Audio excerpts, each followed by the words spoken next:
Sir నమస్కారం sir. Venkatakrishna గారు, మీకు ప్యానెల్లో పెద్దలకి, వెంకటేశ్వర భక్తులకి, ఏబిఎన్ ప్రేక్షకులకి గోవిందా గోవిందా శనివారం పూట మంచి డిబేట్ తీసుకున్నారు సార్, ఏడుకొండల ఆశీస్సులతో. శనివారం కాబట్టే తీసుకున్నా, అదే అర్థమవుతాను సార్. మీరు బ్లాక్ షర్ట్ వేసుకుంటే మాకు తెలుసా శనివారం వస్తుంది ఈరోజు అనేసి. అదే ఎందుకు కిరణ్ ఈ మధ్య బాగా గట్టిగానే ఫైట్ చేస్తున్నట్టున్నావు. గడిచిన ఒక వారం 10 రోజులుగా కొండ మీదకి వెళ్ళడం లేదా కొండ మీద జరిగే పరిణామాలని ఎండగట్టడం ఇవన్నీ చేస్తున్నావు కదా. అసలు ఏంటి అసలు కొండ మీద ఎవరు దీనికి మూల కారణం? ఇలాంటి అరాచకాలకి, అక్రమాలకి, అవినీతికి, లేకపోతే ఆ తిరుమల పవిత్రత చెడిపోవడానికి అసలు మూలకారకుడు ఎవడు?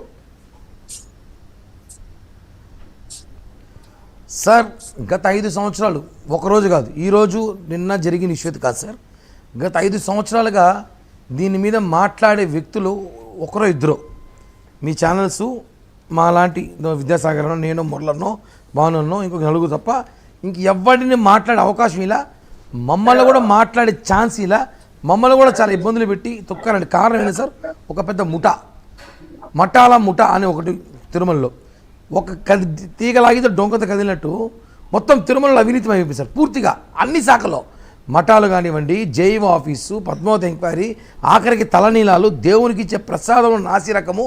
మొత్తం కారణం ఏమంటే ఈ ముఖ్యమంత్రి కొండకి రాడు, వచ్చినా భార్యతో రాడు, ఎప్పుడో సంవత్సరం ఒకరో వస్తాడు, ముక్కుబడిగా ఏదో రావాలి, ఏమైనా ఓట్లేసిన ప్రజలు ఏమైనా అనుకుంటారేమో అని చెప్పి ఆయన తూతూ మంత్రంగా వచ్చి వెళ్తాడు. ఇంకా మంత్రులు వాళ్ళ వ్యాపారాల కోసం వాళ్ళు వచ్చి 20 మంది 30 మంది ప్యాకేజీ మాట్లాడుకుంటారు, వాళ్ళ పార్టీకి వెళ్ళిపోతారు. ఎమ్మెల్యేలు వాళ్ళ లాబింగ్ వాళ్ళు చేసుకుంటారు. ఇక్కడున్న ఈవో ధర్మారెడ్డి గారు, ఆయన ఇంకా పెద్ద లాబింగు, ఆయన లాబియిస్టు, దీనికంతా డాన్ అయినే. ఈ డాన్ ఎంత డాన్ అంటే తిరుమలలో తిరుపతి టోల్గేట్ కాడి నుంచి టీటీడీ దేవస్థానం వరకు అన్ని శాఖలకి ఆయన అధికారి. అన్ని శాఖలకి, కాలేజీలకి, ఎస్యూబీసీకి, ప్రసాదాలకి, స్కూల్స్కి, టీటీడీలో అన్నిటికీ ఆయన అధికారి. శాఖలకంతా కూడా ఆయన ఐఏఎస్ ఆఫీసర్ కాదు. ఓకే, పర్మిషన్ ఇచ్చింది గవర్నమెంటు, జగన్మోహన్ రెడ్డికి బాగా అత్యంత సన్నిహితుడు, తెచ్చుకున్నారు. ఆయన రాగానే శ్రీవాణి ట్రస్ట్ పెట్టాడు, అది పెద్ద స్కాము.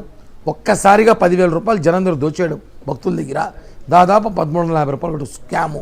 తిరుమలలో ఒకటి కాదు సార్, ధర్మారెడ్డి హయాంలో, వైఎస్ జగన్మోహన్ రెడ్డి హయాంలో వీళ్ళు ముఖ్యదేమో జీసస్ని, వీళ్ళ వ్యాపార లావాదేవీలు, వీళ్ళ లాబింగ్లు, వీళ్ళు నార్త్ సైడ్ నుంచి సౌత్ సైడ్ వరకు ప్రతి లాబింగ్ కూడా వెంకటేశ్వర స్వామి ఒక లడ్డు వడెత్తుకుంటారు, ఒక బొమ్మ ఎత్తుకుంటాడు, మోడీ దగ్గరికి పోతాడు, అమిత్ షా దగ్గరికి పోతాడు, నిర్మలారామన్ దగ్గరికి పోతాడు, అవసరమైతే పాకిస్తాన్, జపాన్ కూడా పోతాడు, వాళ్ళు తీసుకుంటే ఆ బొమ్మని అంత దూరం పోతాడు. ఆయన చేసేదంతా ఇడుపులపాయ, తాడేపల్లి ప్యాలెస్లో జీసస్ని ముక్కుతాడు, ఈడ మా దేవుని పెట్టి లాబింగ్ చేస్తాడు.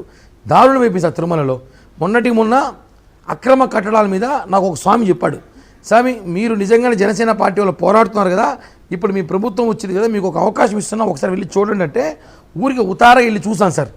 అక్కడ శారదాపేట స్వరూపానంద స్వామి మఠం ఉంది. ఆయన స్వరూపానంద